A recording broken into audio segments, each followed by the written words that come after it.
Et si ce que vous considérez comme un simple condiment était en réalité un remède oublié, capable de réveiller un corps fatigué, d'apaiser des douleurs anciennes et de stabiliser votre glycémie sans médicaments, ce que je vais vous révéler pourrait bien bouleverser tout ce que vous pensiez savoir sur votre santé. Je suis médecin. Aujourd'hui, à la retraite, mais toujours profondément habité par le besoin de transmettre. Pendant plus de 40 ans, j'ai écouté les corps parler à travers leurs douleurs, j'ai vu des familles pleurer sans comprendre pourquoi la santé se dérobait si brutalement. Et plus les années passent, plus une vérité me hante. Ce ne sont pas les grandes maladies qui nous frappent sans prévenir, mais les petits gestes que nous oublions, les signaux que nous négligeons, les vérités simples que nous refusons d'écouter. Permettez-moi de vous poser une question directe. Et si ce que vous pensiez savoir sur votre alimentation était en train de vous empêcher de guérir? Je ne parle pas ici d'un médicament miracle ou d'un régime à la mode. Je parle de quelque chose d'infiniment plus humble, plus ancien, plus puissant, quelque chose que vous avez peut-être déjà dans votre cuisine. 2 ingrédients. 2 épices, 2 gestes que la plupart des gens rejettent d'un revers de main, convaincus qu'il faut souffrir pour aller mieux, qu'il faut des traitements lourds pour retrouver l'équilibre. Mais la vérité, c'est qu'on peut aussi mourir à petit feu, d'oubli, de routine, de résignation. Et cela, je l'ai vu. Trop souvent. Je me souviens de Martine, 67 ans, venue me voir, non pas parce qu'elle était malade, mais parce qu'elle ne se reconnaissait plus. Je n'ai pas de fièvre. Je n'ai pas de diagnostic clair, mais je me sens vide, lente, effacée. Son corps n'était pas malade au sens clinique, mais tout en elle criait l'épuisement, la dérive silencieuse d'un organisme qui ne trouvait plus son axe. Alors je vous le dis avec gravité. Le vrai danger, ce n'est pas le diabète en lui-même, c'est de croire qu'on ne peut rien faire sans ordonnance.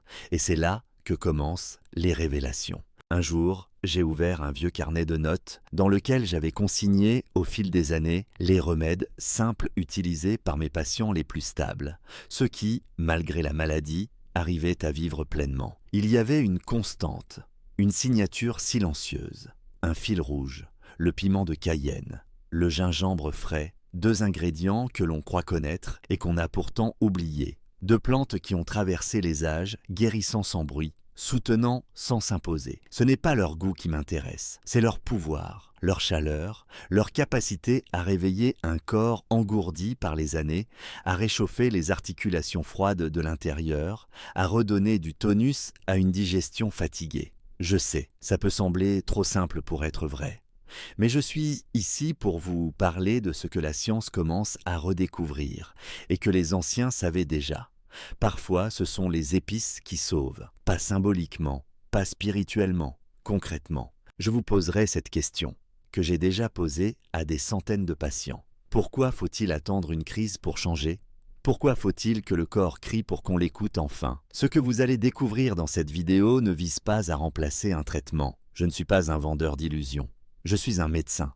Un médecin à la retraite, oui, mais un homme qui a vu ce que les petits changements réguliers peuvent accomplir. Et si vous me laissez vous guider, je vous montrerai comment 2 épices peuvent transformer votre quotidien. Non pas en un jour, mais sur la durée, doucement, profondément, naturellement. Avant d'aller plus loin, je vous invite à vous abonner à cette chaîne. Cela me permet de continuer ce travail de transmission, de recherche, de partage. C'est gratuit, mais c'est un geste qui m'encourage à produire d'autres vidéos utiles, sincères et humaines. Si ce que je vous dis vous touche ne serait-ce qu'un peu, alors cliquez maintenant. Cela compte plus que vous ne le croyez. Et maintenant, j'aimerais vous faire participer, car une bonne médecine ne se fait pas sans dialogue. Je vous pose donc une question. Si vous deviez changer une seule habitude dans votre cuisine cette semaine, que choisiriez-vous? A. Ajoutez une pincée d'épices naturelles chaque jour pour soutenir votre santé. B. Continuez à faire comme d'habitude, en attendant de vraies solutions. Dites-moi votre réponse dans les commentaires, en écrivant simplement A ou B. Je lirai chaque mot. Et peut-être que votre choix inspirera quelqu'un d'autre à oser le changement aussi.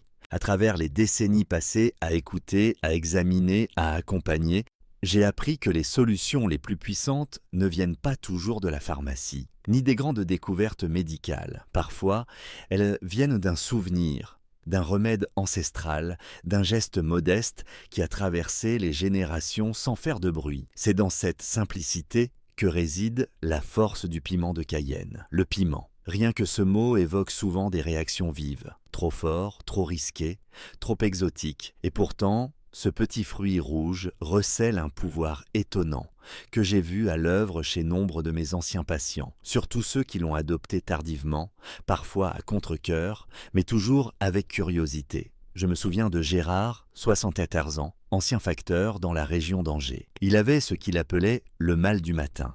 Les articulations rigides, les pieds glacés, les mains engourdies comme si la nuit avait figé son corps. Les médicaments anti-inflammatoires l'aidaient un temps, mais les effets secondaires le rendaient somnolent, distant, presque absent. Sa petite fille, étudiante en naturopathie, lui proposa une idée toute simple. Ajouter une pincée de piment de Cayenne dans sa soupe du soir. Il m'en parla lors d'une consultation. « Docteur, je n'y croyais pas, mais j'ai senti une chaleur douce me parcourir les jambes et au bout de quelques jours, je me suis mis à marcher plus aisément, presque sans y penser. » Ce que Gérard décrivait n'était pas une guérison, c'était une réactivation. Le corps, stimulé par la capsaïcine, le composant actif du piment de Cayenne, réagissait comme une flamme douce qui redonnait vie au circuit ralenti. La circulation sanguine s'améliorait, l'inflammation chronique s'apaisait, un peu. Et surtout, il retrouvait une sensation perdue depuis longtemps, celle d'habiter à nouveau son corps.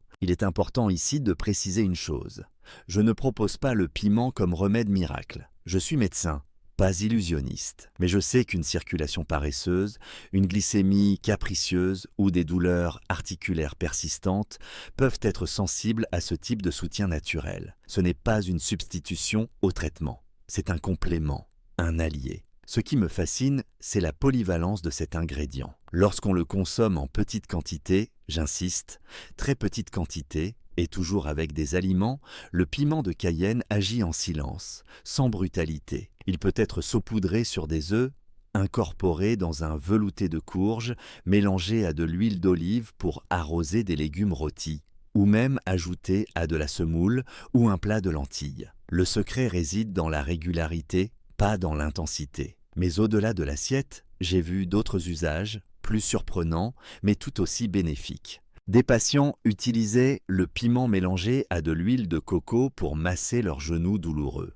La chaleur locale, combinée à un léger massage, permettait d'assouplir les articulations avant le coucher. D'autres, plus frileux, prenaient une tasse d'eau tiède avec un filet de citron, une goutte de miel et une pincée de cayenne au réveil pour relancer doucement leur énergie matinale. Ce que j'essaie de transmettre ici, c'est une philosophie de santé, une approche douce, respectueuse, où l'on prend le temps d'écouter comment le corps répond à ce qu'on lui donne. Trop souvent, nous cherchons à dominer nos symptômes, à les faire taire. Mais il existe une autre voie, celle du partenariat. Le piment ne force pas, il stimule. Il rappelle au corps qu'il peut encore réagir, circuler, bouger, digérer. Évidemment, le piment n'est pas adapté à tous. Je déconseille son usage aux personnes souffrant de reflux gastro-œsophagien, d'ulcères ou d'une sensibilité digestive aiguë. Dans ces cas-là, il faut procéder avec prudence, voire l'éviter. Mais pour les autres,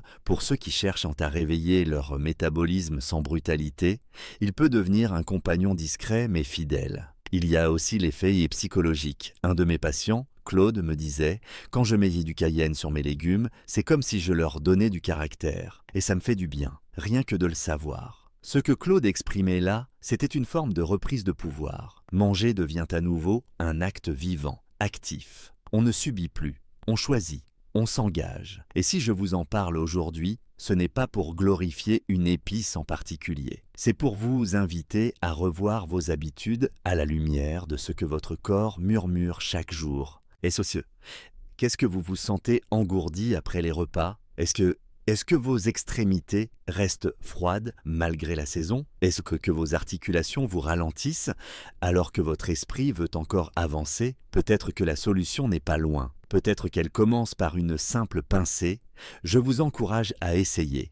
Pas pour me faire plaisir, mais pour faire ce petit pas vers vous-même. Le piment de Cayenne ne vous transformera pas en une nuit, mais utilisé avec attention, Il peut vous faire retrouver quelque chose d'essentiel, la sensation d'être vivant dans son propre corps. Je suis médecin, mais avant tout, je suis un homme qui a vu trop de douleurs non écoutées, trop de gestes simples oubliés. Et si aujourd'hui je vous parle avec cette insistance, c'est parce que je crois que ce savoir doit circuler à nouveau, de cuisine en cuisine, de génération en génération. Le piment de Cayenne est un messager. Il vous invite à vous réchauffer, à reprendre contact avec votre vitalité profonde. Et dans ce monde qui refroidit tout, les relations, les émotions, les corps, cette chaleur-là est peut-être la première médecine à remettre au cœur de nos vies. À force d'années passées aux côtés de mes patients, j'ai appris une chose que l'on n'enseigne dans aucune faculté. La santé ne réside pas dans les grandes décisions, mais dans les petites habitudes répétées sans relâche.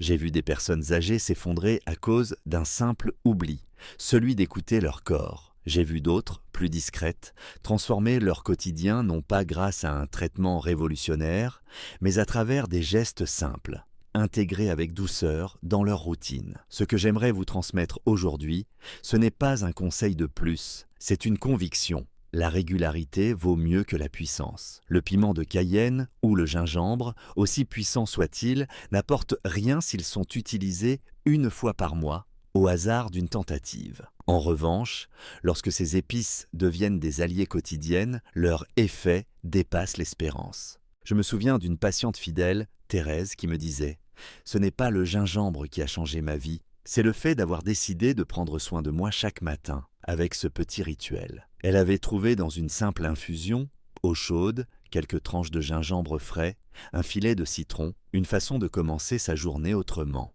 Non pas dans l'urgence, non pas dans la douleur, mais dans une attention douce et respectueuse. C'est cela, au fond, le message que je porte avec l'âge. Il ne s'agit pas de lutter contre la maladie comme contre un ennemi. Il s'agit de renouer avec une forme de sagesse du corps. Et cette sagesse passe par la simplicité, par la répétition, par l'amour discret qu'on met dans ce qu'on fait, même lorsque personne ne regarde. Beaucoup de mes confrères cherchent encore une molécule capable de tout résoudre. L'inflammation, le diabète, la fatigue chronique. Mais pendant ce temps, nous passons à côté de ce que des générations entières ont toujours su. La force vient de ce qu'on cultive chaque jour, non de ce qu'on tente quand il est déjà trop tard. Prenez l'image d'un jardin. On ne le sauve pas en arrosant une fois tous les 15 jours avec des engrais puissants. On le nourrit, on l'observe, on y revient tous les matins. On lui parle presque. Le corps, c'est pareil. Il aime qu'on le rassure, il aime qu'on le respecte, il aime qu'on lui donne des repères. Et si l'on veut qu'il retrouve son équilibre, il faut d'abord lui offrir de la constance. Je le dis souvent à mes anciens patients, n'attendez pas d'avoir mal pour agir, n'attendez pas l'hypoglycémie pour réfléchir à vos repas, n'attendez pas l'épuisement pour penser à votre énergie. Commencez maintenant, commencez petit, mais commencez. Un autre de mes patients, Lucien, ancien instituteur, m'a confié que depuis qu'il ajoutait chaque matin une pincée de gingembre dans son porridge, il se sentait plus clair, moins embrumé, comme il disait. Il ne s'agissait pas d'une révolution, mais d'un glissement, une fatigue mentale un peu moins pesante, une humeur plus stable, et surtout, un sentiment nouveau, celui d'être aux commandes, car c'est aussi cela que procure la régularité.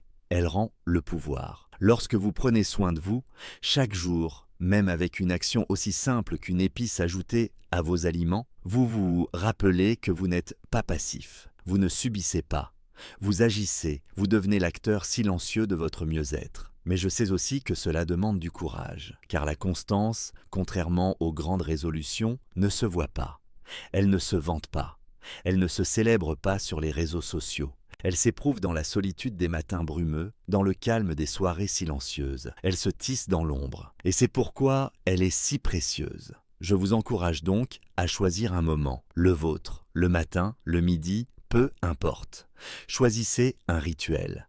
Un thé au gingembre, un plat légèrement épicé, un massage doux avec de l'huile et une pointe de cayenne. Et tenez-vous-y, non pas par obligation, mais par respect, par tendresse pour vous-même. Vous verrez alors peut-être qu'après quelques jours, votre digestion s'allégera, votre humeur s'adoucira, vos douleurs se feront plus discrètes. Ce ne sera pas spectaculaire, ce ne sera pas immédiat, mais ce sera réel. Et surtout, ce sera à vous, à votre rythme, à votre image. Je suis médecin. Et si j'ai appris une chose, c'est que la santé durable ne vient pas d'un effort unique, mais d'une attention continue. Un corps aimé résiste mieux. Une routine respectée porte plus loin que n'importe quel médicament. Alors aujourd'hui, je ne vous demande pas de changer tout. Je vous propose seulement d'adopter un geste et de l'honorer chaque jour comme on arroserait une graine. Ce geste peut être minuscule, mais il aura un sens. Et ce sens, c'est ce qui fera la différence dans votre vie. Vous n'avez pas besoin de tout comprendre, tout maîtriser, tout réussir. Vous avez seulement besoin d'être là, chaque jour, avec un peu de volonté et beaucoup de douceur. Et cela, je vous l'assure, votre corps le reconnaîtra. Avec les années, j'ai appris à me méfier des solutions qui brillent trop. Dans ma jeunesse, je croyais encore aux changements spectaculaires, aux traitements radicaux, aux guérisons soudaines. Mais avec le temps, et surtout avec l'écoute attentive des corps et des histoires de mes patients, j'ai compris que la vraie transformation se joue ailleurs. Pas dans un choc, mais dans une continuité. Pas dans un remède, mais dans une relation. La relation que chacun entretient avec son corps, avec ses habitudes, avec le respect qu'il se donne ou qu'il s'oublie de donner. J'aimerais que vous compreniez ceci. Le corps est une horloge vivante, et ce qu'il redoute le plus, ce n'est pas la maladie, mais l'incohérence. Il peut supporter beaucoup, même la douleur, même la fatigue, mais il a besoin de repères, de cycles, de gestes familiers. La régularité, ce n'est pas une simple discipline de vie, c'est un langage que le corps comprend, une manière de lui dire chaque jour « Je suis avec toi, je ne t'abandonne pas ». Quand on parle d'ajouter du piment de Cayenne ou du gingembre frais à son alimentation, certains lèvent manquent les yeux au ciel. Encore un conseil de plus, pense-t-il. Mais ce que je propose n'a rien à voir avec une nouveauté, tendance ou une lubie nutritionnelle. Ce que je vous invite à faire, c'est à bâtir une intimité avec vous-même, une forme de dialogue silencieux entre votre assiette et votre équilibre intérieur. Je me souviens d'un homme, Henri, ancien libraire, qui m'avait dit un jour « Ce qui m'a sauvé, ce n'est pas le gingembre ou le cayenne en soi. C'est le fait de m'être engagé à faire quelque chose de bon pour moi, tous les jours, juste un geste. » Il avait choisi de saupoudrer ses légumes d'une pointe de cayenne le soir et de boire une infusion de gingembre après le déjeuner. Rien de spectaculaire, mais il le faisait avec une régularité presque sacrée. Et au fil des semaines, ses douleurs s'étaient de fait plus discrètes, ses nuits plus paisibles, son humeur plus stable. Je ne vous dis pas qu'il allait courir un marathon, mais il se sentait vivant. Et surtout, il avait retrouvé une forme de fierté. Car il y a aussi cela dans les petits gestes réguliers. Ils restaurent la dignité. Dans la maladie, on se sent souvent dépossédé. On subit les prescriptions, les analyses, les restrictions. Mais quand on choisit soi-même un rituel, aussi humble soit-il, on redevient acteur. On s'offre un espace à soi, une manière de dire au monde « Je ne suis pas qu'un patient, je suis une personne en chemin ». Ce que j'aimerais vous faire ressentir aujourd'hui, c'est qu'il n'est pas nécessaire de tout comprendre pour commencer. Vous n'avez pas besoin d'un plan parfait, ni d'un objectif chiffré. Vous avez seulement besoin d'une intention claire, celle de prendre soin de vous, un jour à la fois, un repas à la fois, une tasse après l'autre. Commencez là où vous êtes, avec ce que vous avez. Une pincée de cayenne sur vos œufs, quelques rondelles de gingembre dans de l'eau chaude, un filet de citron, un peu de miel si besoin. Et répétez, pas pour obtenir un résultat immédiat, mais pour installer une vibration nouvelle dans votre quotidien. Une chaleur douce, une attention calme, un mouvement intérieur. J'ai vu trop de gens échouer parce qu'ils voulaient tout changer en une fois. Ils se lançaient avec enthousiasme, puis s'essoufflaient. Le secret n'est pas dans l'intensité, il est dans la continuité. Il est dans cette fidélité discrète qu'on se promet à soi-même, sans témoin, sans obligation. Et vous verrez, quelque chose changera, lentement, silencieusement, mais profondément. Votre digestion deviendra plus fluide, votre énergie plus stable, vos douleurs moins envahissantes. Peut-être même votre sommeil plus réparateur. Ce ne sera pas une révolution, ce sera un glissement, une amélioration progressive, presque imperceptible, mais durable. Je suis médecin et je ne crois plus aux miracles, mais je crois aux habitudes, je crois aux rituels. Je crois à la force immense de ce qu'on répète avec amour.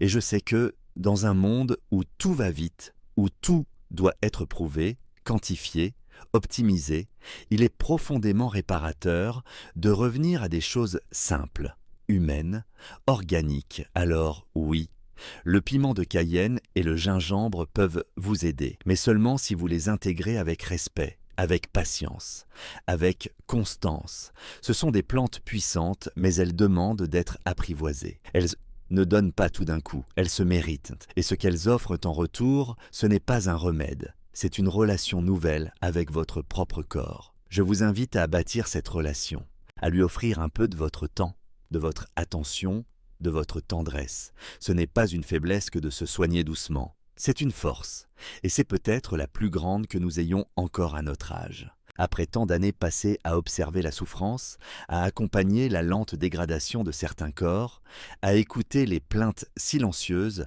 que les examens ne savent pas toujours traduire, j'en suis venu à une conclusion simple mais souvent négligée. La santé commence par un geste d'amour, un geste discret, personnel, quotidien. Et ce geste n'a pas besoin d'être complexe ou coûteux. Il peut commencer dans votre cuisine, dans votre assiette, ou même dans une tasse fumante que vous tenez entre vos mains chaque matin. Je ne vous dis pas cela par idéal romantique, je vous le dis parce que je l'ai vu chez des centaines de personnes qui n'ont pas attendu qu'un médecin leur ordonne d'aller mieux. Des personnes qui un jour ont décidé de ne plus vivre en pilote automatique, de ne plus accepter la fatigue comme une fatalité, de ne plus considérer les douleurs articulaires comme l'unique langage de l'âge. Ces personnes ont souvent commencé petit, une pincée d'épices ici, une infusion là. Mais ce qui a vraiment tout changé, c'est qu'elles ont osé croire que leur mieux-être dépendait aussi d'elles-mêmes. Aujourd'hui, si je vous parle ainsi,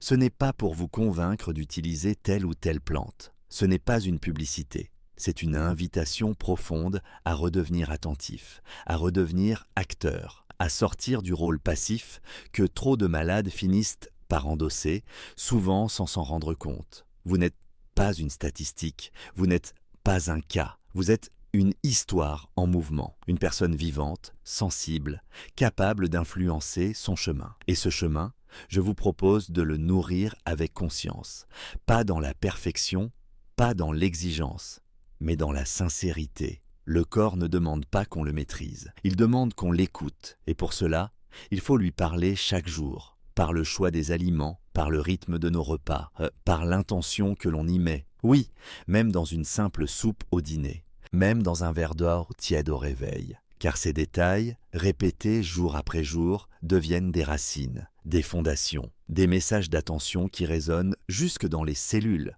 Je me souviens de Claire, 70 ans, ancienne couturière.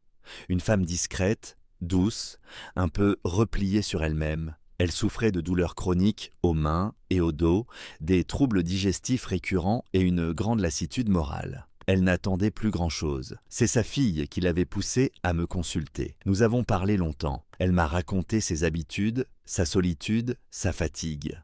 Je ne lui ai pas prescrit de médicaments. Je lui ai proposé un défi. Chaque matin, pendant 21 jours, préparer une infusion de gingembre frais.